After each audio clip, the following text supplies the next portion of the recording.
Viens, Nico. Viens. Tiens, fais l'intro et après tu peux partir comme tu veux. Viens. Oui. C'est bien. Assis. Assis. Couché. Et couché. Oh, super, Zuko. Parfait. Bonjour les bibous. On espère que vous allez bien. Aujourd'hui, un an après notre aménagement de notre van en Géorgie, on vous retrouve pour un van tour. Donc pour rappel, ce véhicule, moi ça fait 5 ans que je l'ai.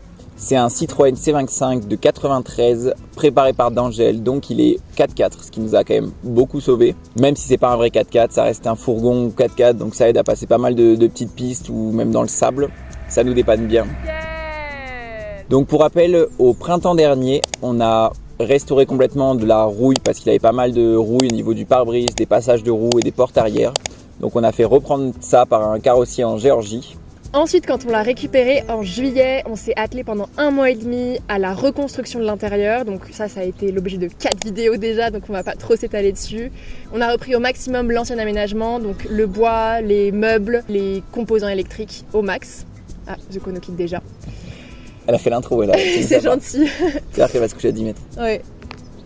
Ah bah voilà. Et puis on est parti en voyage, donc on a traversé la Turquie, on est allé faire du parapente en Bulgarie, on est redescendu en Turquie, on est allé en Irak, Koweït, Arabie Saoudite, Oman.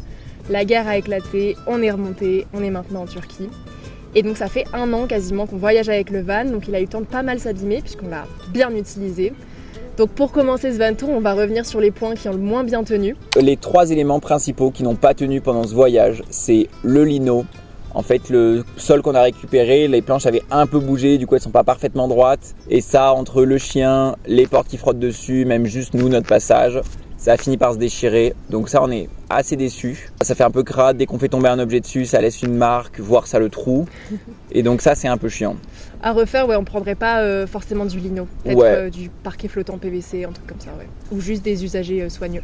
Le deuxième point, c'est la peinture. On a eu le temps de s'étaler sur ce problème en long, en large et en travers sur les shorts et sur les reels. On a uniquement appliqué un primeur gris mat. Grosse erreur, franchement, on reprendra tout ça, on lessivera le van, on poncera le van et on mettra une peinture noire mat. Pas du gris primeur parce que c'est juste dégueulasse et innettoyable. Sur les murs, on a mis une peinture plus classique et ça, pour le coup, c'est pas la meilleure qualité, donc on refera aussi, mais au moins c'est lessivable et on peut nettoyer quand il y a des traces.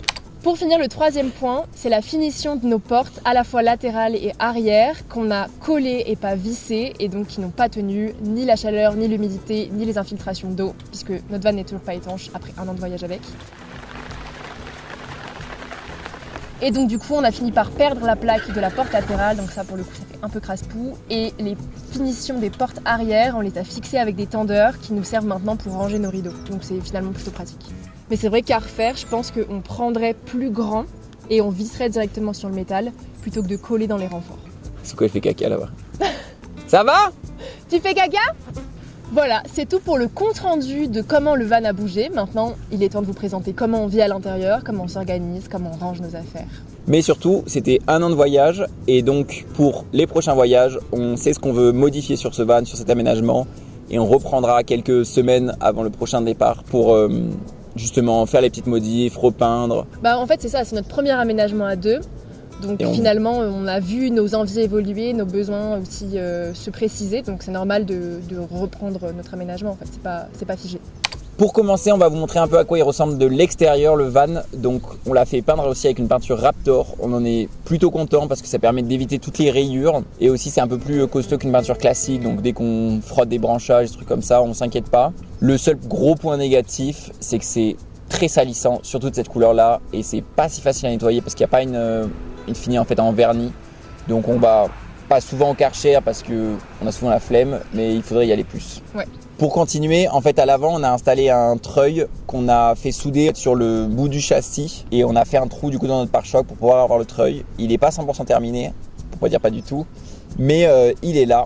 On a aussi mis une petite plaque avec du coup notre Instagram et notre YouTube. Très souvent on a des gens qui nous suivent un peu de façon random. Ce qui est un peu plus chiant, c'est que par exemple dans les contrôles ou si on le laisse en ville, les gens peuvent un peu nous stalker entre guillemets. Même dans les frontières, parfois moi je mets un pull dessus pour qu'on le voit pas trop. Et également à l'arrière, on a du coup écrit Citroën plus C25, donc le modèle. On a enlevé parce que c'était un peu crade et c'était en mauvais état. Et on a acheté des lettres pour écrire donc les bibous. Et ça c'est très drôle aussi parce que souvent aux frontières ils disent c'est quoi le nom du modèle, c'est les bibous. Et on est en mode non, c'est pas le modèle de la voiture, mais voilà. Mais ça fait plus propre, c'est un peu personnalisé, on aime bien. Et ça pour le coup ça tient. hyper Ça n'a bien. jamais bougé. Enfin, Moi, j'avais super peur de les ouais. perdre et jamais. Maintenant, on passe sur le toit. On a seulement 3 éléments. Donc, on a un gros panneau solaire qui prend quasiment tout le toit, qui fait 600 watts de mémoire. Donc ça nous permet même en hiver de vraiment bien capter le soleil, même quand il y a peu d'ensoleillement, et de recharger rapidement notre batterie. On reviendra sur l'installation électrique un peu plus tard. On a aussi une petite hotte qui est sous le panneau solaire, donc qui ne prend pas l'eau. Et on a un lanterneau. On a bien galéré, mais ça pareil, vous avez vu, il a beaucoup pris l'eau. On ira le cul. Ah, c'est vraiment casse-couille. On a eu du mal à trouver les pièces, on a eu du mal à se le faire livrer. C'est très cher pour ce que c'est, ce lanterneau, surtout au prix auquel on l'a payé. Mais sinon, on en est content. Mais c'est vrai que ça reste du plastique, un peu de merde de camping-car. Ça On fait a bien l'affaire. compris ta haine des Ouais, matériaux de j'aime pas les camping-car. camping-cars. Un bel évier de maison. Parce que les trucs de camping-car, c'est de la merde. À l'intérieur du van, donc à l'avant, on a bien sûr nos sièges qui ont été refaits par Témour, du coup notre garagiste en Géorgie. Et en dessous, on a un assez important espace de stockage. Et là, c'est notre cabanon à outils finalement. C'est un espace qui est assez difficile à optimiser. On a dû s'y prendre à plusieurs reprises. Au début du voyage, je n'avais juste pas d'espace pour mes pieds. C'était un petit peu ghetto. Et au fur et à mesure, j'ai un peu plus gratté du terrain. J'ai décidé aussi de jeter des choses. Et donc, j'ai récupéré de l'espace pour mes petits pieds. On est obligé de nettoyer cette partie très fréquemment parce que ça capte énormément de poussière, énormément de déchets, énormément de boules d'oreilles, chouchous, cacahuètes, ce genre de choses. Et finalement, c'est assez bien organisé. On a un système de plusieurs caisses. Et donc, on y range nos tissoteuses, nos clés, nos produits, nos peintures, voilà. Ouais. Tout le bordel qui sert quand on est en panne, ce qui arrive quand même fréquemment.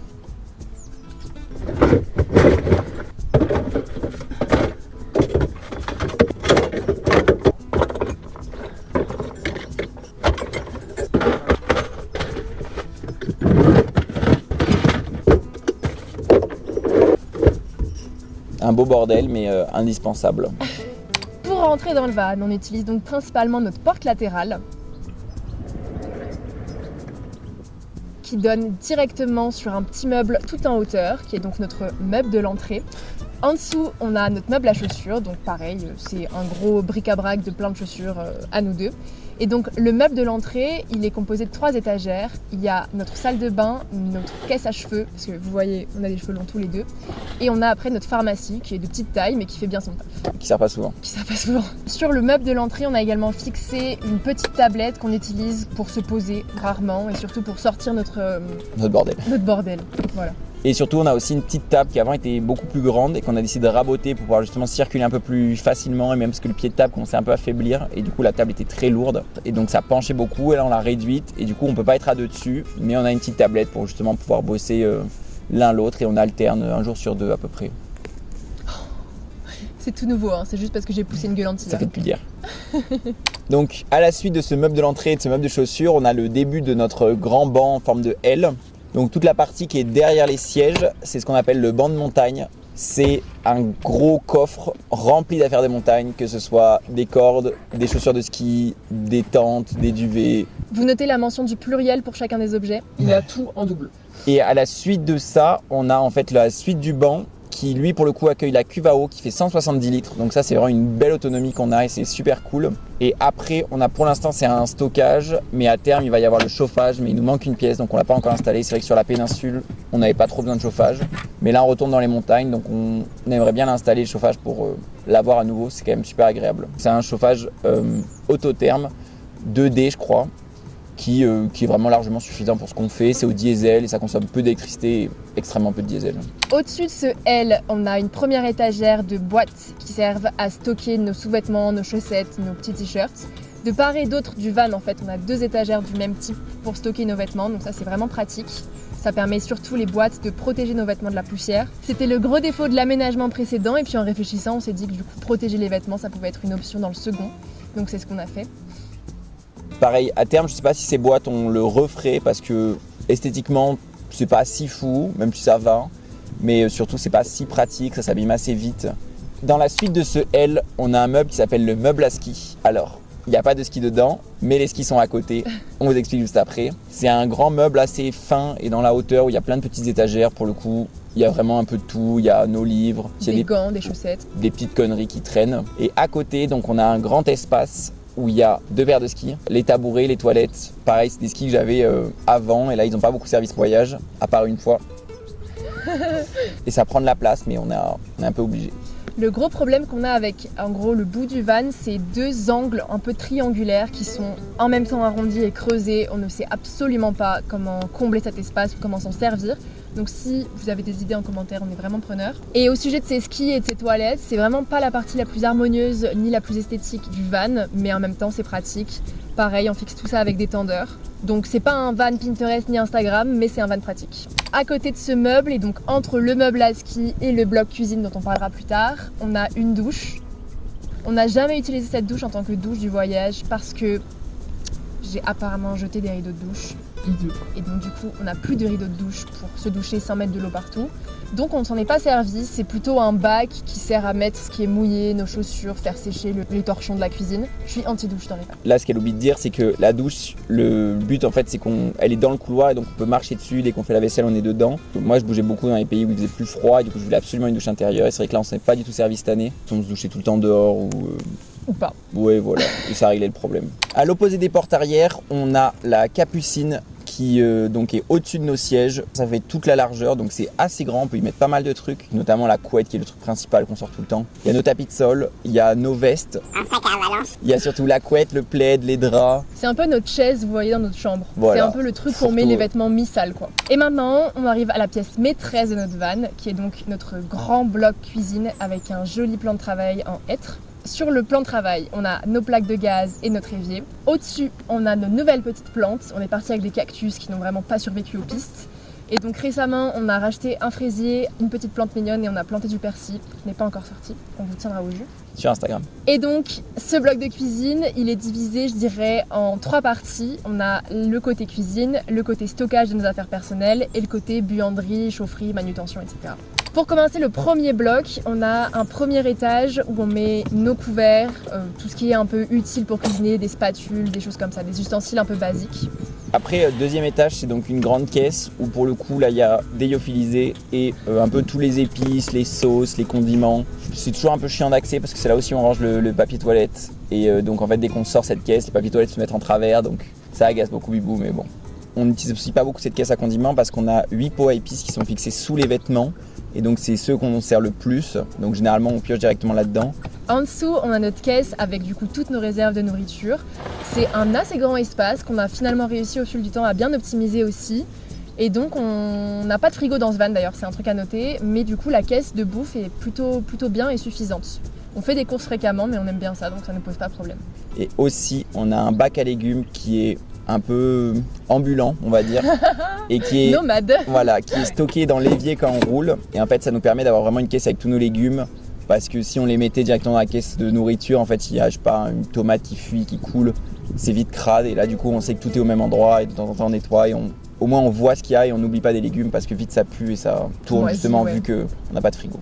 Au sujet d'ailleurs de cette caisse de légumes, ce qui est très pratique, c'est qu'elle fait à peu près la même taille qu'un bac en plastique qui nous sert d'évier numéro 2. En gros, pour vous expliquer, on a notre évier et des fois on est un peu flemmard sur la vaisselle. Et donc cette caisse de secours, elle nous permet un peu d'étendre notre évier en termes de capacité.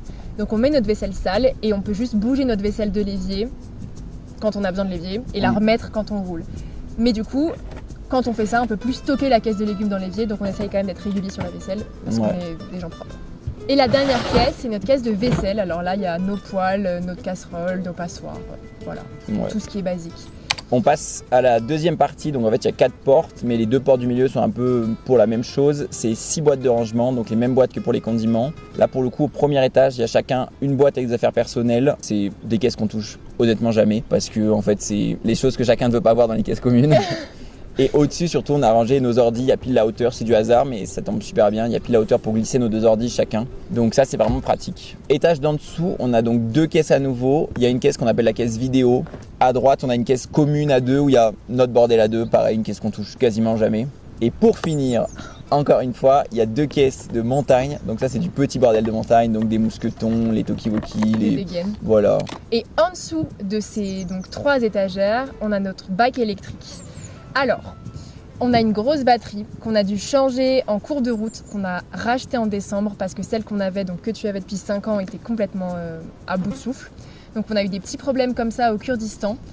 On a donc changé la batterie. À côté, on a un gros convertisseur qu'on a acheté aussi assez récemment, il y a 2 ans. On a également tous les petits boutons qui correspondent à tous les composants de notre système électrique. Et on a aussi le transformateur là, de charge solaire, le régulateur, bref, voilà. Mais on a très peu de choses électriques en soi. On a la pompe à eau, on aura le chauffage, on a les LED, on a le convertisseur qui envoie de l'électricité, des prises USB. Et c'est tout en fait, on a très peu de petits trucs. Pour moi, plus on limite les choses, mieux c'est. Donc je suis content d'avoir fait un système très simple mais qui fonctionne. À côté et donc sous notre évier, on a pareil 2 étagères. On en a une qui comporte notre caisse de buanderie, donc il y a nos torchons, nos éponges, notre bicarbonate de soude. Et en dessous, on a un rangement qui nous sert à stocker la corde à linge, les réserves de croquettes de Zuko. Le tuyau d'eau, voilà.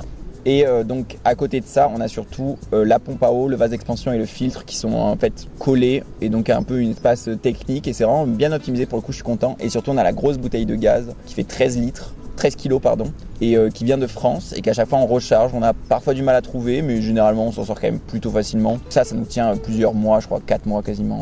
Et pour finir, la pièce maîtresse du van après 22h, c'est notre lit peigne qu'on déplie donc tous les soirs et qu'on replie tous les matins. Le fonctionnement est assez spartiate, c'est vraiment 2 planches entre elles qu'on décale, qu'on cale sur une espèce de cale côté gauche et qu'on fixe avec 2 pieds côté droit. On a 2 matelas pareil qu'on juste décale et on met un drap par-dessus. C'est assez simple, ça fait vraiment bien le taf. Bonne nuit. Bonne nuit. Voilà les bibous, on espère que cette petite vidéo vous a aidé à y voir plus clair. Nous on est vraiment contents de notre van, de notre aménagement, on vit bien dedans. C'est vrai qu'on aurait aimé peut-être avoir un van un peu plus large pour avoir plus de place pour circuler à 3, puisque Zuko fait carrément notre épaisseur. Donc c'est vrai qu'on est quand même 3 dans le van. En termes de confortabilité, c'est vrai que pareil, il y en a toujours un qui subit plus que l'autre, notamment les sessions travail. Je vous dis que c'est quand même moi. Mais oui, sinon on est vraiment content du format.